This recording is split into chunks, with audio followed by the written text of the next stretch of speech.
Tiang siratul mustaqim itu adakah untuk setiap orang? Semua orang. Wa ma minkum illa waridhuha. Tidak ada seorang daripada kamu melainkan kena lalu. Maknanya tak ada seorang yang tak lalu. Semua kena lalu. Betul tak? Kena lalu belaka. Semua tak ada lalu kot lain, kena lalu kot tu. Bawah neraka Jahannam, seberang sana syurga Allah. Dan kata jadi kecil jadi besar, kita amalan kita. Faham? Orang yang laju buat benda kebaikan, lajulah melintasnya. Orang yang slow, slowlah melintasnya. Sebab tu Nabi kata ada yang melintas seperti kilat. Ada melintas seperti kuda berlari 70 km sejam. Ada orang melintas seperti orang berlari. Benda ni Usain Bolt 40 km sejam.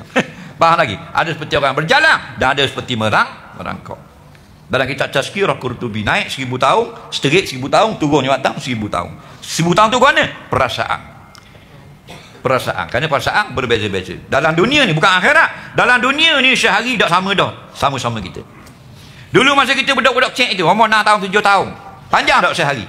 Panjang. Lepas main asar, nak main berapa jenis mainan? Nak sampai ke garik, banyak jenis mainan. Tak garik lagi. Leni ni garik dah. Garik dah. Tahu? Tak ada nak buat benda garik dah. Faham? Baru ke bahasa tadi. Tak tak? Lak-lak betul ke? Garik dah. Kejap. Nak.